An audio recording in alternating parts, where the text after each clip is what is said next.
안녕하십니까, 정인태입니다. 총선 앞두고 박근혜 움직임 주시되고 있죠. 네, 그리고 조현천 수사로 견제.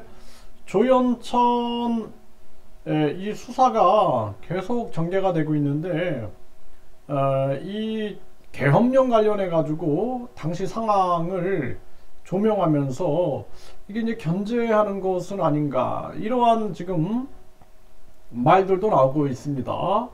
그래서 박근혜 전 대통령이 사실상 대구 경북 쪽에서의 어떤 영향력, 그리고 또 이 수사, 지금 박영수 특검이 여기저기 문제가 지금 되고 있어요. 그런 상황에서 박영수 특검과 윤석열 수사팀장, 그리고 한동훈 이 검사, 이들의 수사가 과연 공정했는가, 이런 얘기들도 계속 나오고 있는 거죠 지금. 네, 그래서 총선 앞두고 이 박근혜 움직임에 대해서 아주 주목을 받고 있는 정황이고, 이 조현천 수사는 하나의 견제가 아니냐, 뭐 이런 목소리들도 나오고 있는 정황입니다.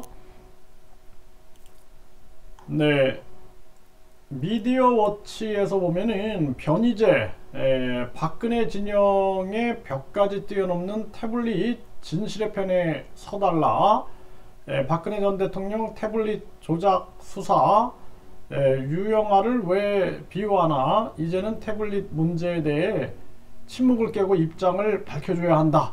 네, 이렇게 이 변희재 미디어워치 대표 고문이 이제 이러한 얘기들을 하고 있는 정황이고요.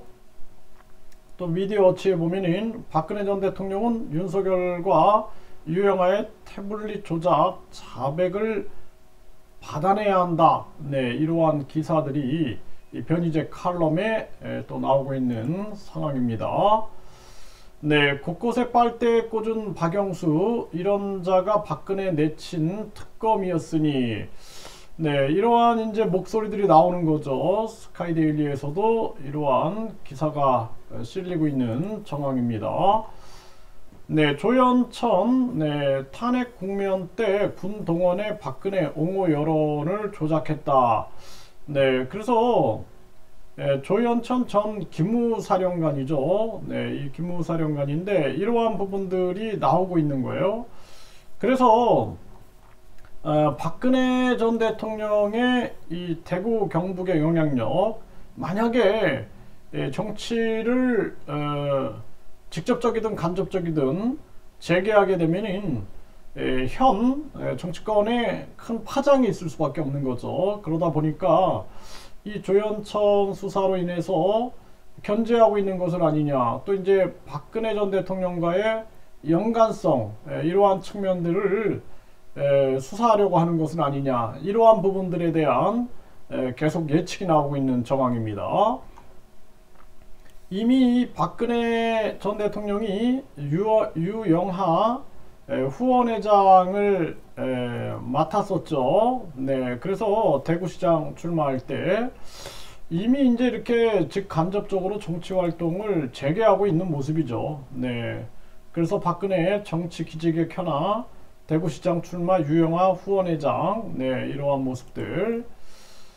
네, TK 주민 48%는 박근혜 정치활동 재개 지지 안 한다, 지지한다는 30%다. 이렇게 여론조사 결과가 나온 바가 있습니다. 뉴스원에서 전했고, 이 에브리CNR, 네, 에브리CNR에서 여론조사를 한 부분이고요.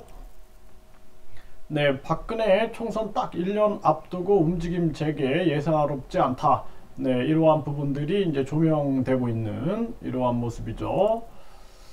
네, 박근혜 총선 1년 앞두고 첫 외출, 다시아이소, 외침의 미소, UPI에서도 이러한 기사를 싣고 있는 모습입니다. 네, 그래서 복잡한 거죠. 정치권도. 네, 박근혜 이 탄핵에 대한 정당성, 이게 이제 안 나올 수가 없는 문제이고, 또 지금 조현천 수사로 인해서 이 박근혜 전 대통령과의 또 관련성을 또 밝히려고 하는 것은 아닌가. 또 총선 앞두고 과거에도 유영아 후원회장을 맡았던 것처럼 이 총선 때 또 이 박근혜 세력들의 움직임, 이러한 부분들이 정치권에 아주 복잡함으로 작용하고 있다. 근데 이제 이 박근혜 전 대통령은 사실상 한 번은 넘어서야 된다, 저는 그렇게 생각을 합니다. 이 박영수 특검이나 당시에 윤석열 수사팀장이라든지 한동훈 검사의 그 수사가 과연 정당했는가, 이 문제를 공론화시킬 필요는 충분히 있다, 이렇게 말씀을 드립니다.